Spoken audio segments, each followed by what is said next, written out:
السلام عليكم ورحمة الله وبركاته. الحمد لله والصلاة والسلام على رسول الله وبعد. أعوذ بالله من الشيطان الرجيم. بسم الله الرحمن الرحيم. اليوم أكملت لكم دينكم وأتممت عليكم نعمتي ورضيت لكم الإسلام دينا. وقال رسول الله صلى الله عليه وسلم: تركت فيكم أمرين لن تذلوا ما تمسكتم بهما كتاب الله وسنة رسوله. শুকরিয়া মাত্র সে আল্লাহ রাব্বুল আলামিনের জন্য অগণিত দুরূদ এবং শান্তির ধারা নাযিল হোক আমাদের নবী মুহাম্মদুর রাসূলুল্লাহ সাল্লাল্লাহু আলাইহি ওয়াসাল্লামের উপর। সাল্লাল্লাহু আলাইহি ওয়াসাল্লাম। আজকে যে বিষয়টা নিয়ে আলোচনা করার চিন্তা ভাবনা ছিল, কিন্তু আমাদের শফি ভাইয়ের কথাতে একটু বাস্তব একটা যে অবস্থা আমাদের, সেটা একদম উনি তুলে ধরেছেন। ওই জন্য ওই বিষয়টা একটু হাইলাইট করার চেষ্টা করবো। সংখ্যা যেহেতু কম, এই জন্য আমি আজকে মোজার উপর তাইমুম করা সম্পর্কে আলোচনা করতাম। তো আগামী দিন ইনশাআল্লাহ আলোচনা করব। তো সর্বপ্রথম হলো কি, যেটা সত্য গ্রহণ করার জন্য প্রথমে ইচ্ছা করতে হবে, যেটা হক। ইসলাম ছাড়া অন্য কোনো দিনে অন্য কোনো পথে কি নাই, কল্যাণ নাই। পৃথিবীতে দুই ধরনের ধর্ম আছে। কয় ধরনের? একটা হলো আল্লাহর পক্ষ থেকে, আর একটা হলো মানুষের বানানো। অনেক আছে, তো দুই ধরনের আছে। তার মধ্যে তিন শ্রেণীর লোক আছে যেগুলো দিন পালন করে আল্লাহর পক্ষ থেকে। একটা ইহুদি, খ্রিস্টান, আর একটা হলো মুসলমান। ইহুদিদেরই তখন কিন্তু কেতাব আসছিল, নাসারাদেরও কেতাব আসছিল, কিন্তু এগুলো তাদের আলেম ওলামারা কি করেছিল? বিকৃতি করে দিয়ে নিজের ইচ্ছা মতো বিকৃতি করে দেওয়ার পরে আল্লাহ রাব্বুল আলামিন আমাদের নবী সাল্লাল্লাহু আলাইহি ওয়াসাল্লামের মাধ্যম দিয়ে ইসলাম দিলেন, যে ইসলামটা আর পরিবর্তন হওয়ার কোনো সুযোগ নাই, উঠে দেওয়ার সুযোগ নাই। তার আগে যতগুলো ছিল ওগুলো তো সঠিক ছিল তখনকার সময়ের জন্য, কিন্তু যেহেতু ওগুলা বিকৃত হয়ে গেছে, আল্লাহ রাব্বুল আলামিন আমাদের নবীর মাধ্যমে শেষ ইসলাম দান করলেন আমাদেরকে জীবন পদ্ধতি। এটাই মানতে হবে, ওগুলা মানলে হবে না। কেউ নিয়ত করে মানে যে আমি ওইটা তো দিন ইসলাম, আল্লাহর দেওয়া দিন না, তাওরাত, ইনজিল, জবুর এগুলো তো আল্লাহর পক্ষ থেকে কেতাব ছিল। কেতাব তো ঠিক ছিল, অসুবিধা ছিল না, তখনকার সময়ের জন্য সঠিক ছিল, কিন্তু বিকৃত হয়ে গেছে। এখন কোনটা বিকৃত কোনটা অবিকৃত, এই জন্য আল্লাহ রাব্বুল আলামিন শেষ একটা দিন দিলেন আমাদের কোরআনের মাধ্যমে এবং আমার নবী সাল্লাল্লাহু আলাইহি ওয়াসাল্লামের মাধ্যমে, সেটা হলো ইসলাম। আগেরগুলো কি সব বাতিল। তো এই আসমানে যেগুলো ধর্ম নাজিল, কেতাব নাজিল হয়েছে, মানতে মাত্র ইসলাম। এই তিনটা ধর্মের মধ্যে শুধু মুসলমান এবং খ্রিস্টানরা এরা ধর্ম প্রচার করে। ইহুদিরা কিন্তু ধর্ম প্রচার করে না। ওদের দিন ছিল, কিন্তু ওটা তো আর এখনকার জন্য আমাদের মানা চলবে না, কারো মানা চলবে না, কিন্তু তারা মানে। নাসাররাও কি তাদেরকে মানে, কিন্তু যেটা মানা উচিত না, ইসলামই মানা উচিত। কিন্তু এই ইসলাম আর মুসলমান আর নাসারারা করে কি, তাদের ধর্ম প্রচার করে। এবং তারা যদি তাদের ধর্মে কোনো লোক আসতে পারে বা নিয়ে আসতে পারে, খুব পুণ্যের কাজ মনে করে। যেমন আমরাও কি করি, দাওয়াত দিই মানুষকে, অমুসলমানদের দাওয়াত দিই করি, যে একজন মুসলমান হলে আল্লাহর পক্ষ থেকে আমাদের অনেক নেকি, যে তো বলার কিছু রাখে না, সে যা আমল করবে তা আমল। ওরাও কিন্তু তাই নেকি মনে করে। এই জন্য পৃথিবীতে মাত্র দুটা ধর্ম যারা কি তাদের দাওয়াত এবং তাবলীগের কাজ করে, একটা হলো মুসলমান, আর একটা হলো খ্রিস্টান। ইহুদিরা কিন্তু খুব আগে থেকে চালাক, এবং ইহুদিদেরকে আল্লাহ রাব্বুল আলামিন সবচেয়ে বড় শত্রু ইসলামী বলা হয়েছে, কারণ তারা দুনিয়া খুব খুঁজে। এই জন্য দেখা যায় যে ইহুদিদের সংখ্যা কত বর্তমানে, কত নাসদ ভাই? কোটি জমিনি এখনো, অথচ পৃথিবীর শতকরা 80% সম্পদ তাদের কন্ট্রোলে। খালি দুনিয়া বুঝে, ওদের দাওয়াত কিছু নেই। তো যাই হোক, অন্য কথা। তো এখন মাত্র দিন হিসাবে সঠিক দিন আছে কি, ইসলাম। আগের গুলো 100% বাতিল হয়ে গেছে তা কিন্তু না, কিন্তু কোনটা সঠিক কোনটা বেঠিক এটা জানা তো মুশকিল। এই জন্যই মুহাদ্দিসগণ বলেন যে 3টা নীতি ধারণ করতে হবে। কেউ যদি ইহুদি বাইবেল থেকে কোনো কিসসা কাহিনী, ইসরায়েলি কাহিনী বলে, তো হয় আমাদের ইসলামে যেগুলো আসছে কোরআন এবং হাদিসে, যেগুলো আগেরগুলো বিপরীত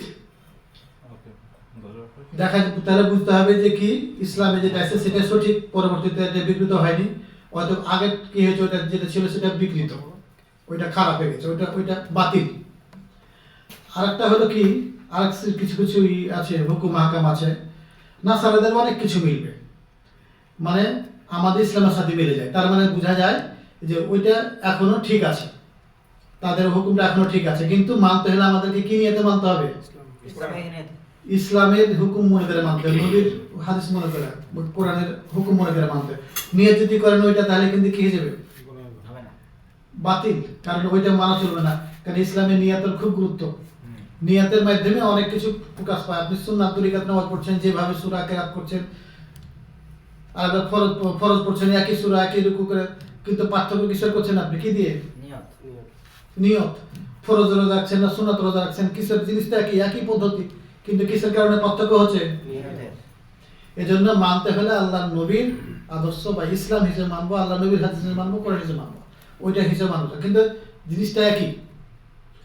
আর কিছু আছে যে কোরআন হাদিস বিপরীত নাই, নাও পাওয়া যাচ্ছে না, হাও পাওয়া যাচ্ছে না, ওটা সঠিক না বেঠিক, এটা বোঝা কি হয়?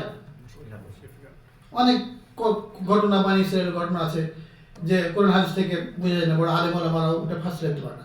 তখন ওই ক্ষেত্রে আমাদের করণীয় কি?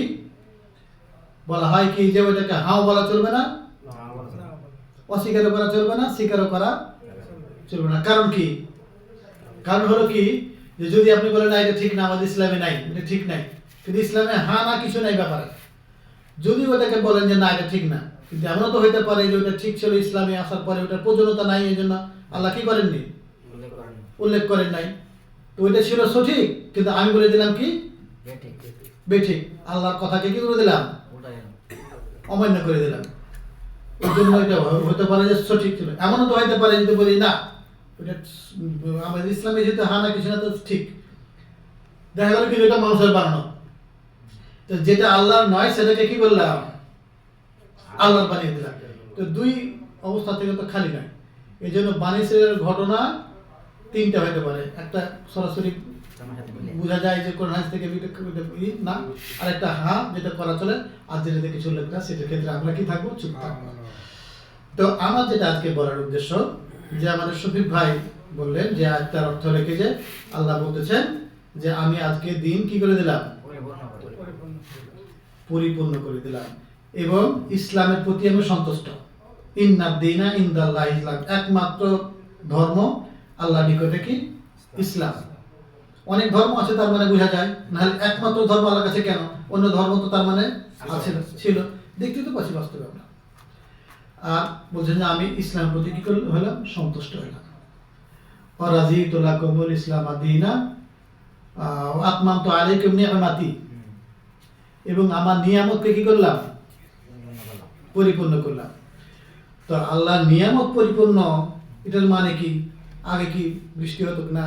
আম জাম লিচু কলা, এই বাতাস সূর্য, এগুলো তো অগণিত নিয়ামত।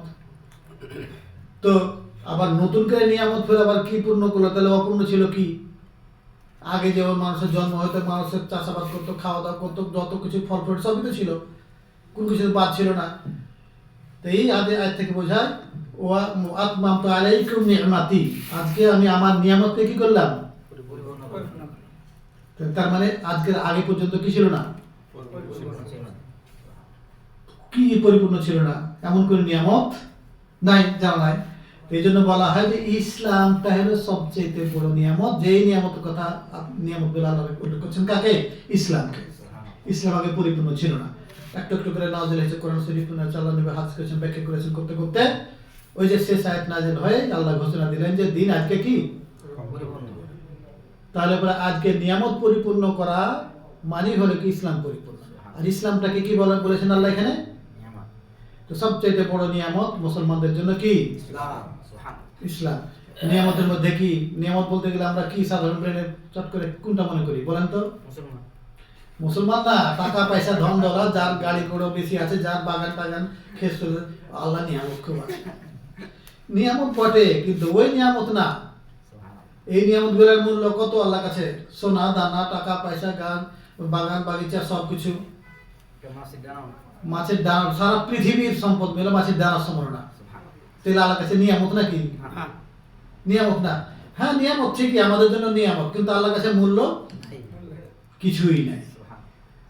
আল্লাহ কিয়ামতের দিন জিজ্ঞাসা করবে যে তুমি এটা আমল কেন করেনি, এটা কেন করেনি, কিন্তু একবারও বলবেন না যে তুমি দুনিয়াতে টাকা পয়সা কামাতে কেন করতে পারো না, কেন ওটা তো দরকার না, ওটা তো আল্লাহ কাছে মূল্য না, কেন জিজ্ঞাসা করবেন? যতই দুনিয়া কামে বিরাট কোটিপতি লোক বিলিয়নপতি হয়ে যান, একটু মর্যাদাও আপনার আল্লাহর কাছে বৃদ্ধি হবে না। আর একজনের কিছুই নাই, তার সংসার চলে না, এই জন্য আল্লাহর কাছে তার দুনিয়ার কারণে তার মর্যাদা এতটুকু কমবে না। মর্যাদা কম বেশি কিসে? সবচেয়ে বড় নিয়ামত আপনি আল্লাহর গ্রহণ করেছেন কিনা, সেটা হলো কি? ইসলাম। তুমি ইসলামের পথে চলে যাবে, যে যত ইসলামের পথে চলবে তার মর্যাদা আল্লাহর কাছে। ইন্না আকরামাকুম ইনদাল্লাহি আতকাকুম, যে সবচেয়ে আল্লাহকে বেশি ভয় করে, আল্লাহর পথে ভয় করে, মানে আল্লাহর পথে চলে, তারই সম্মান সবচেয়ে বেশি। এই জন্য আমরা সূরা একটা পড়ি না, ওয়াদুহা ওয়াল্লাইলি ইযা সাজা, তবে ওয়াজাদাকা যাল্লান ফাহাদা। আল্লাহ বলছেন যে আমি তোমাকে পেয়েছিলাম কি? গুমরাহ, পথভ্রষ্ট, জানতেন না কোনটা সঠিক পথ কোনটা বিঠিক পথ, তো আমি তোমাকে কি করেছি? সঠিক পথে হেদায়েত দিয়েছি। ওয়াজাদাকা যাল্লান ফাহাদা। আর একটা বলছেন ওয়াজাদাকা আইলান, ওয়াজাদাকা আইলান, এবং তোমাকে আমি পেয়েছিলাম কি? তোমার প্রভু তোমাকে পেয়েছিল সবচেয়ে গরিব। আইল মানে গরিব, গরিব আগনা, এবং সবচেয়ে তোমাকে ধনী বানিয়ে দিয়েছেন। তো ধনী আল্লাহ নবীর টাকা পয়সা কেমন ছিল? কিছুই নাই, অথচ আল্লাহ বলছেন ধনী। আর ধনী বলতে আমরা কাকে বুঝি? যার যত টাকা পয়সা আছে, মানে আমাদের মেজাজটাই অন্যরকম চলে গেছে। তো যেটা বলার উদ্দেশ্য যে আল্লাহ বলছেন তুমি গরিব ছিল, আল্লাহ তোমাকে সবচেয়ে ধনী বানিয়েছেন। দেখা যায় যে কি, যে তার কিছুই ছিল না। যখন খাইবার বিজিত হলো তখন আয়েশা রাদিয়াল্লাহু তাআলা আনহা বলেন তো নাহানো ফারাকানা আন্না আকুলা সাবিয়ান, খাইবার যখন বিজিত হলো তখন ভাবলাম যে আমরা তো খুশি হলাম যে আমরা হয়তো পেট পুরে খেজুরটা খেতে পাবো, তাও সেটা সম্ভব হয়নি। অথচ আল্লাহ বলছেন সবচেয়ে বড় ধনী বানাচ্ছে, গরিব ছিল। তাহলে বোঝা গেল যে গরিব ধনীর মাপকাঠি প্রকৃত ধনী কে? যে যত ইসলামে জ্ঞান অর্জন করবে, যে যত দুনিয়াতে আমল করবে, যে যত কি করবে, আল্লাহ ভীরু হবে, সেই তত বড় ধনী হবে। কিন্তু এটা আমরা রকমুল্লাহকে আমরা কি করি? ঠাট্টা করি, বিদ্রুপ করি। আর যে যত এই 2 নম্বরই করবে, চালাক চতুর, কথাবার্তা বেশি বলবে, এই বলবে কি ছেলেটা চালাক। আর যদি সরল সোজা থাকেন তখন কি বলবে? বেকুফ। সবই উল্টে গেছে। তো যাই হোক, তো এটা হলো কি সবচেয়ে বড় নিয়ামত হলো কি ইসলাম। আর ইসলামটা পরিপূর্ণ, যেখানে বিয়োগ করা এবং যোগ করার কোনো সুযোগ নাই। আল্লাহ নিজে বলেছেন যে তোমাদের কাছে আমার সুন্নাত এবং আল্লাহর কোরআন রেখে গেলাম, যতদিন ধরে থাকবে গুমরাহ হবে না। তার মানে বলা হয়েছে মা তামাসসাকতু, যতক্ষণ দৃঢ়ভাবে ধরবে ততক্ষণ তোমরা গুমরাহ হবে না। তার মানে ঢিল ধরলে কি গুমরাহ হলে সম্ভাবনা খুব বেশি। গুমরাহ কিভাবে? যদি দিনকে দৃঢ়ভাবে ধরা না হয় তাহলে গুমরাহ হয়ে যায়। মানে কি? আপনার দুনিয়া গুমরাহ করার কি আছে? শয়তান তো আছেই, মানুষের তো লোভ তো আছেই। ইন্নান নাফসাল আমারাতুন দুনিয়া পাওয়া, টাকা পয়সা পাওয়া, সুখ শান্তি হওয়া, মনের কুপ্রবৃত্তি, এগুলা সবসময় তোমাকে কি করতে থাকবে? আক্রমণ করতে থাকবে। অতএব যদি খালি তুমি কোরআন হাদিস থেকে একটু বিচ্যুত হও, যে কোনো সময় তোমার অ্যাক্সিডেন্ট হবে। কিন্তু ভাইজান দুঃখজনক হলো সত্য যে এই যে সাইদ আমাদের রসুলকে বললেন না যে কোরআন হাদিস মানতে গেলে কি বলে দেয়, সরাসরি কাফের বলে দেয়। আমাদের দেশের আলেম আমাদের এটা ফতোয়া, সাধারণ মানুষ না, সাধারণ মানুষ কি করবে আর বলে না যে কোরআন হাদিস বেশি বুঝতে গেলে গুমরা বেশি লাগতো। খুরশিদ একদিন ছিল তো, ও একটু তো এই সেন্টার আসার পরে একটু বইটি গেলা পড়েছে, আর এই দেশের জানেন যে লেখা আছে বুখারী হাদিস মুখে আছে, তখন বেচারা ইমাম সাহেবকে বলছে যে দেখেন আমাদের যেগুলো আমল হচ্ছে এগুলো তো হাদিস তো কোরআন হাদিসে এরকম আছে, কইছে বেশি হাদিস পড়লে গুমরা হবে। ইমাম সাহেবের কথা, বেশি হাদিস পড়লে কি হবে? আল্লাহ নবীর হাদিস পড়লে কি হয়? তাহলে এই কথাটা কত বড় অপরাধ। তাহলে এটা কি তার মেজাজটা কি বেশি হাদিস পড়লে কম হাদিস পড়তে হবে, তার মানে তোমরা হাদিস পড়ো। আর আমাদের তবলিগী ভাইদের একটা মানহাজ কি জানেন, কোরআন এবং হাদিস পড়তে দিবেন আপনাকে, খালি ওদের যেটা ফাজাইল আমল সব ভাষায় হয়েছে, ওদের ইংরেজিতে আছে উমুক যাদের, কিন্তু আরবিতে নাই। আরবিতে তারা ই করেনি, করবে না, করেনি, করবে না। কারণ কি, করলে পরে সৌদিদের হাতে পড়লে অনুবাদ আরবিতে করলে বুঝে নিবে, ওর মধ্যে আলেম ওলামা তো ঠিকই আছে, আরবিতে করার মতো লোক নাই, বহুত আছে, কিন্তু করে না, কারণ গুমর ফাঁক হয়ে যাবে। এমন আছে দেখবেন যে কি কুতুবুদ্দিনে কি না বই পাবে না ফজল আমলে, যে একজন শুধু আল্লাহর দিকে দেখেই থাকে, আল্লাহর দিকে দেখেই থাকে। তো বাচ্চা কাচ্চারা পাগল মনে করে কি করে, ঢেল ঢোলা মারে, দেখতে থাকে। তখন ও বলতেছে যে আল্লাহ তুই আমাকে এতই কষ্ট দিলি, তোকে ছাড়া চোখ একটু আমি তো চোখ ছড়াতে পারিনি এক মুহূর্ত, তোকে না দেখলে আমি কি হয়ে যায়, পাগল হয়ে যায়। তাই সব সময় দেখেই থাকে। আর এক নিঃশ্বাসে 500 বার কালিমা পড়া, এক নিঃশ্বাসে 500 বার কালিমা পড়া যাবে, লা ইলাহা ইল্লাল্লাহ মুহাম্মাদুর রাসূলুল্লাহ, আসাদু আল্লাহ যদি যোগ করেন তাহলে আরো বেড়ে যাবে। এটা সত্য না মিথ্যা বলেন তো দেখি, সম্ভব নাকি? তো ওলির পক্ষে সবই সম্ভব, ওলির পক্ষে সবই সম্ভব। তো এখন কথা হলো যে আল্লাহকে যদি না দেখে তাহলে পরে কি যাবে, পাগল হয়ে যাচ্ছে আল্লাহকে। অথচ কোরআন মাজিদে আল্লাহ বলছেন লা তুদরিকুহুল আবসার ওয়া হুয়া ইউদরিকুল আবসার, তাকে চোখ দিয়া কেউ দেখতে পারবে না। হ্যাঁ, জান্নাতে যে জান্নাতে দেখলে পাওয়া যাবে, কিন্তু কোরআন শরীফে বলছে যে আল্লাহকে দেখা সম্ভব না। আর উনার কি হলে আল্লাহকে সবসময় দেখতে থাকে, তাহলে কি হলে তাহলে আর শ্রেণীর আছে আমাদের যে আল্লাহর কোনো আকার নাই, আল্লাহ কি নিরাকার। এগুলা মাযহাবী ফতোয়া না ভাই, এগুলা যেটা বাস্তবতা তাই বলতেছি, এখন সঠিক না বেঠিক এটা বিবেচনা করবেন আপনারা। ওরা বলে যে আল্লাহ কি নাই, অথচ জান্নাতের ঘটনা বলবে তখন বলবে যে আল্লাহ জান্নাতের সামনে আসবে, আইসা দেখা দিবে, আল্লাহ কি জান্নাত দেখা দিবে। তখন সবচেয়ে মুমিনদের সবচেয়ে বড় আনন্দ, এটা সঠিক। মুমিনরা সবচেয়ে বড় আনন্দিত হবে যখন তাদের প্রভু কি করবে, তাদের সামনে এসে হাজির দিবে। যে আমার জন্য তোমরা না দেখে না বিশ্বাস করে সারা জীবন ইবাদত করেছো, জিহাদ করেছো, অর্থ দান করেছো, সবকিছু আমি তোমাদের কাছে আজকে হাজির হয়ে গেছি। তো তাহলে আকার না কি করে দেখবে? কোরআন শরীফ না হাদিসে বলা হয়েছে কালাইলাতুল বাদর, একটা 15 তারিখের চাঁদকে যেমন দেখতে কোনো কষ্ট হয় না, দেখতে সুন্দর লাগে, আল্লাহকে ওভাবে দেখবে খুব আনন্দ সহকারে। সূর্য দিকে দেখা যায় না, কিন্তু 15 তারিখের চাঁদকে দেখতে কেমন লাগে, ঝকঝক করে ভালো লাগে। তো আল্লাহ আকারই না থাকে তাহলে ফের কি করে দেখবে? ওয়াদ করছে যে আল্লাহ কোনো আকার নাই, আর জান্নাতের যখন বর্ণনা করতে যায় তখন বলে কি যে জান্নাতীরা আল্লাহকে কি করবে, তো এমন তো যদি হয় ঠিক আছে, এখন আকার নাই, জান্নাতে যা তখন পরে আকার হবে। তা আল্লাহর আকারে এখন নাই, কখন হবে? তখন হবে। তাহলে আল্লাহর এখন নিরাকার, পরে আল্লাহর আকার হবে, তাহলে কি হলো? আল্লাহর আকারটা অস্থায়ী হয়ে গেল না? তাহলে আকীদাগত ব্যাপার না? তাহলে কোন জগতে আমরা আছি? তারপর তবলিগে ভাইরা তো বলেই যে কি করবে না, তোমরা হাদিস পড়বে না, কোরআন পড়ো, পড়লেই গুমরা হয়ে যাবে। হাদিস কোরআন পড়লে গুমরা হয়, এই হলো আমাদের। তারপরে অনেক ঘটনা আছে। খবরে এক লোক ছিল এখানে আমাদের সেন্টারে, উর্দু ভাষী ছিল। তো আসার পরে আমুল দেখে তো খুব বিরক্ত ভাব, তো ওই যে কি বলে সূরা ফাতিহা পড়ার ব্যাপার নিয়ে খুব করে। তো যারা আছে বন্ধু বান্ধব আছে এখানকার, ওরা হাদিস নম্বর দেয়, বুখারী শরীফে এত নম্বর হাদিস, মুসলিম শরীফে এত নম্বর হাদিস, এত নম্বর। এই দেখেন ভাই, আপনি উর্দুতে তর্জমা করা আছে, দেখেন সূরা ফাতিহা ছাড়া নামাজ হয় কিনা, সূরা ফাতিহা পড়তে হয় কিনা, জোরে আমিন বলতে হয় কিনা, রফুদান করতে হয় কিনা, বুখারী মুসলিমের হাদিস। দেখে তো বাচ্চারা কিছু বলতে পারে না, কিন্তু মানতেও পারে না, এত বড় বড় আলেম ওলামা সব।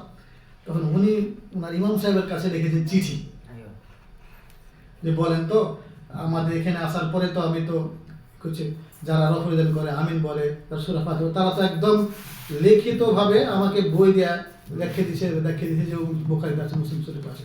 তো আমি তো তাদের কিছু বলতে পারি, তো আপনি দয়া করে এই করবেন, আমাদের যে ভাবে নামাজ পড়ি ওগুলোর একটু উত্তরটা দিবেন। উনি এখানে বক্তব্য দিয়ে বলছেন, উনি লিখলেন চিঠি, ইমাম সাহেবের চিঠি, লম্বা চিঠি আসলো। তো বলছে ওদের কথা শুনবা না, ওদের কথা শুনলে পরে গুমরা হয়ে যাবে, ওরা ওহাবি, ওরা ওরা মাযহাব মানে না, ওরা ইমামদেরকে গালি দেয়। অতএব তুমি কি মনে করছো যে পাক ভারতে এত বড় বড় আলেম ওলামা বড় বড় নামগুলো করে, অনেকগুলো নাম দিয়েছে, তারপরে বলছি এরা কি সবাই বেকুফ নাকি, এরা কি কিছু বুঝে না, খবরদার ওদের কথা শুনবে না। উত্তর আসলো এটা, অত তুমি যেটা করতেছ আমাদের দেশে যেটা করেছো ওইটাই করো। এবার তার মাথা খারাপ, আমি চাইলাম দলিল, যে আমরা যেটা করছি সেটা দলিল দেন, তুই বলে এটা ওইটা চুপ থাকবো কি থাকবো, যেটা করছি সেটা ঠিক, ওইগুলো সব হাবি তো হবি, আমি তো আবার লেগে চলে যে আমি তো এটা চাইনি, আমরা যেটা আমল করি সেটা দলিল দেন, আপনি দলিল দেন, তাহলে তাদের সামনে বলবো। আর উত্তর আসেনি।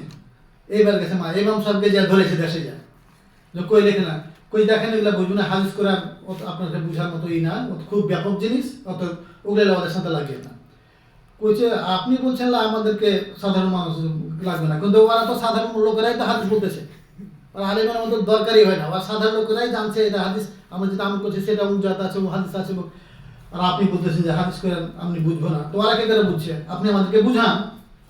কই তখন থেকে ইমাম দেখলি পারে মসজিদে গেলি খালি দূরে দূরে থাকার চেষ্টা করে, আসার ছুটি থেকে আসার পরে বাস সে যে সোজা হয়ে গেছে। তো কথাই বলে না, যে বলদ সাহসে জোয়াল ঘাড়ি করে না, কিন্তু ঘাড়ে লাগিয়ে দিলে পরে ও কিন্তু কি বলদ কিন্তু খুব জোরাল হয়, আর যেগুলো একটু সিধা বান্ধা অত নাই, ও আগে যেমন জোয়াল ঘাড়ি করবে তাড়াতাড়ি, ওর কাজও লটপটে।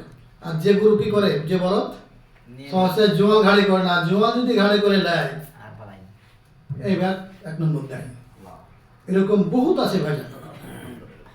তো এই জন্য আগে যেটা সবচেয়ে নিয়াত করতে হবে, যেটা সঠিক সেটা আমি গ্রহণ করব। অন্তরের হৃদয়ের যে অন্তরের যেতে সিসি বোতল আছে ওইটা তো মুখ বন্ধ করে দেন, জীবনে আর কোনো ভালো জিনিস ঢুকবে না, কিন্তু হৃদয় দিতে হবে খোলা, যেটা সঠিক সেটাই মানব, চেষ্টা করবেন। যখন যেটা উল্টাপাল্টা দেখছেন বা কিছু একটু মনে হচ্ছে যে আমাদের দেশে আমার সাথে, এবার আপনি দেখেন যে চেষ্টা তো করবেন। সমুদ্র যখন পড়ে গেছেন, পানিতে যখন পড়ে গেছেন, জানছেন যে বাঁচবো না, আপনার পক্ষে সম্ভব না, কিন্তু চুপ করে বসে কেউ না কি করে, আপনি তো আলেম না, হাদিস পড়তে জানেন না, হাদিসও জানেন না, কিছু জানেন না, দেখছেন যে বাস্তবতা আমাদের দেশের একটা আমল, এই দেশের একটা আমল আলাদা, অত কি করে কি করা যায়, কিছু তো চেষ্টা তো করবেন। এই চেষ্টাটা আল্লাহ দেখবেন, যেখানে পেয়ে যাবেন একটা বই, ছোট্ট বই পাবেন যে লেখা আছে, এয়ারপোর্টে আলোচনা করতে যেতাম, তো বেতন নামাজের লেয়া কথা, বেচারা বই পড়েছে, বই পড়ে পেয়ে গেছে। এবারে ইমাম সাহেবকে যে ধরেছে, বলছে ইমাম সাহেব দেখেন বেতরের নামাজের কথা তো হাদিসে আছে, হাদিসে আছে, কিছু সাফি মাঝাব আমার, ওটা মাঝাব ওইটা আমাদের মাঝাবে নাই, তা আমার মাঝাবের কি আছে বলেন, আপনি দলিল দেন, দিলিতে মেনে নেবো আমি। কইছে না ওগুলা বুঝবেন না আপনারা, কইছি আরে বই এলাকায় থেকে যেটা আমরা মানি সেটা কি তাহলে হাদিসে নাই, ওইটা কি হাদিসে নাই? তখন ইমাম সাহেব চুপ থাকে। বেতন নামা তো একই মোটামুটি, কিন্তু পার্থক্য যে দুটা, ওই দুটা তো দলিল থাকা লাগবে যদি মানতে হয়, ওই দুটা তো নাই। তখন আপনার পরে আর উত্তর দেয় না। এরকম করে কৌশলে কিছু জানতে হলে জানা যাবে যে আসল হকিকতকে। তো অনেক ইমাম সাহেব আছেন যে তারা স্বীকারও করে, দেখেন যেটা বললেন শফিক ভাই, যে এখন নতুন করে কিছু করতে গেলে না জানি ঝামেলাই ভাই, এই ঝামেলা ভাই সত্যকে গোপন করা যাবে, আপনাকে প্র্যাকটিস করতে হবে। যে একজনকে বলেন যে ভাই এটা বেদাত আপনি করলেন, এটা দাওয়াত দেওয়া তো এটা পদ্ধতি না, তখন আপনাকে বলে আপনি কি আলেম নাকি? তা আপনি কি আলেম নাকি?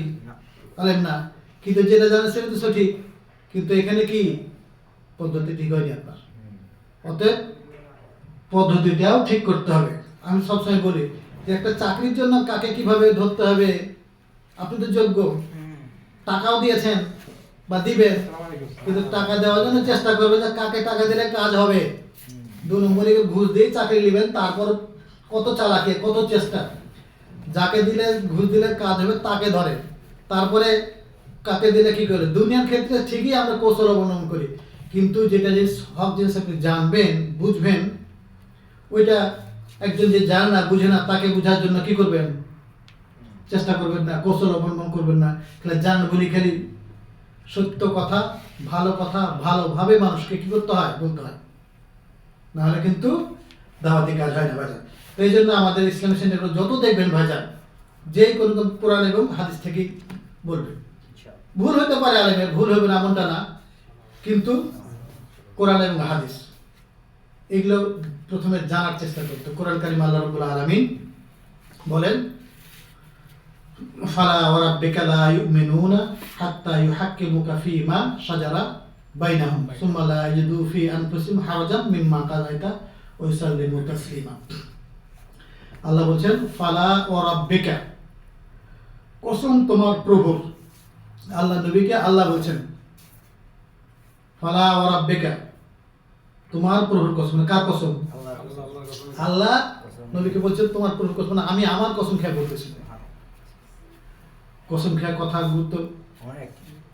তারপর কসম খাচ্ছেন কে? কার সামনে খাচ্ছেন?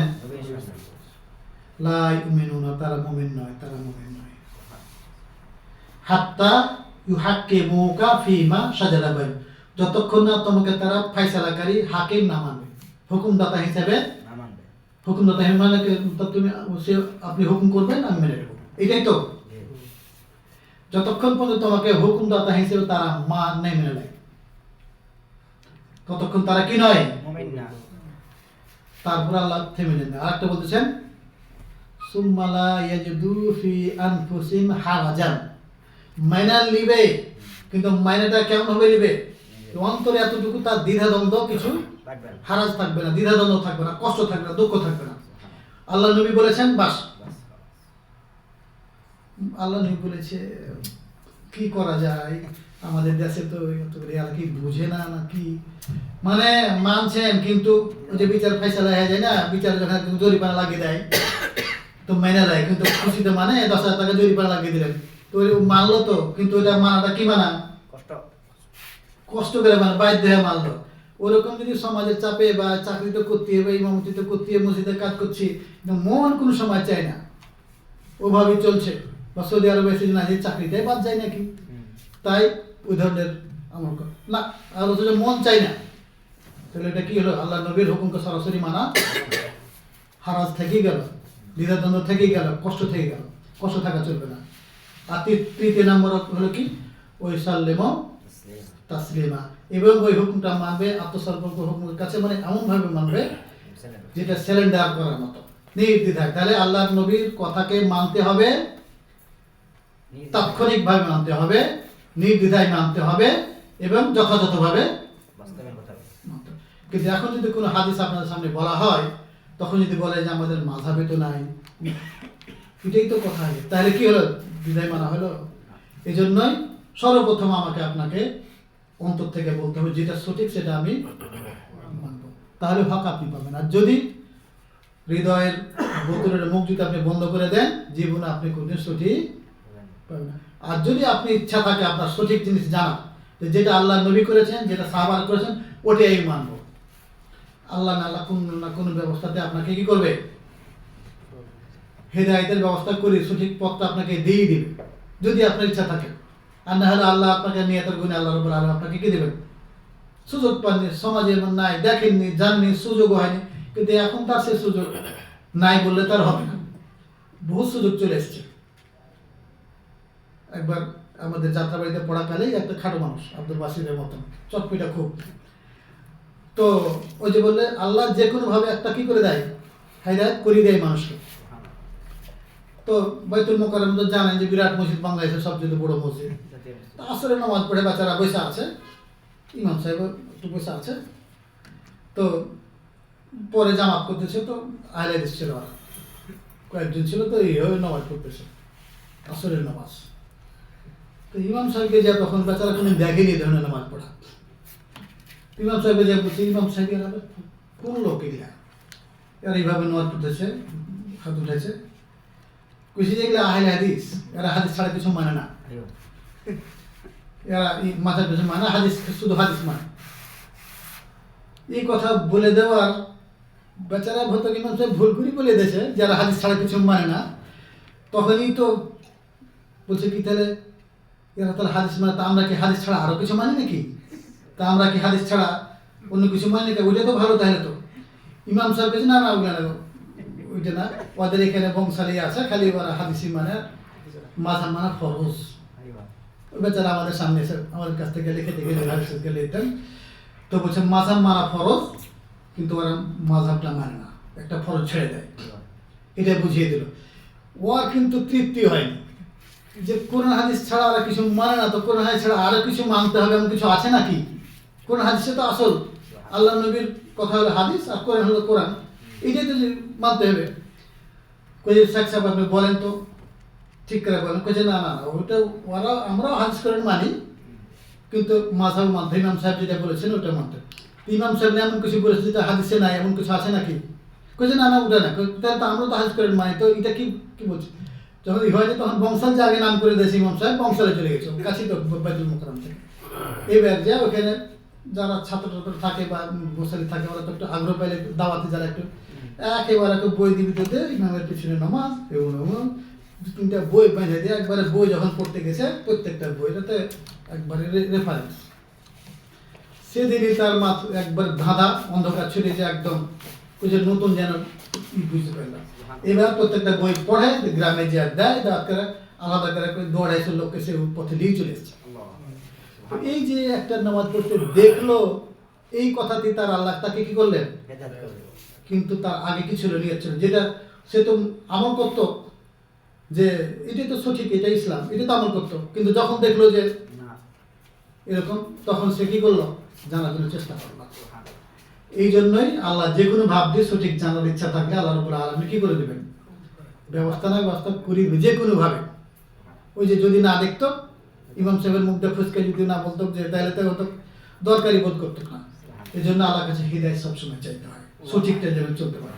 কিন্তু যদি মনে করে না আমাদেরটাই ঠিক, আহলে সালেমেরা গর্ব করতে পারে না কোনো সময়, যে বলে যে হ্যাঁ যেটা বলছি সঠিক বলছি, আমার কথা না আল্লাহ নবীর কথা, মানবেন না মানবেন, হ্যাঁ তবে আমার কথা হিসেবে ফতোয়া হিসেবে ভুল হতে পারে, মানুষ হিসেবে ভুল, কিন্তু যেটা ভুল প্রমাণিত হলো। কিন্তু এমনটা না যেটা বলবো আমাদের মাঝে যেটা আছে সেটাই। ইমাম সাহেবদের, আমাদের ইমাম আবু হানিফা রাহমাতুল্লাহ, উনি তো কোনোদিন বলে যাননি যে কি আমি যেটা বলেছি সেটা 100% ঠিক। কিন্তু হানাফি ভাইরা কি বলেন যে আমাদের ইমাম সাহেব কোনোদিন ভুল করতে, উনি তো বলছেন যে যা খালাফা কাউলি কাউলা রাসূলুল্লাহ সাল্লাল্লাহু আলাইহি ওয়াসাল্লাম ফাতরুকুল কাউলি আলাল জিদার। ইমাম আবু হানিফা রাহমাতুল্লাহ আলাইহির কথা, যে আমার কথা যদি কোনো রসুলের কথার বিপরীত হয়ে যায়, তা আমার কথাকে তোমরা দেয়ালে ছেড়ে মারো। আরবিতে প্রবাদে দেয়ালে ছেড়ে মারা মানে একদম নষ্ট করে দাও, আবু হানিফা রাহমাতুল্লাহর কথা।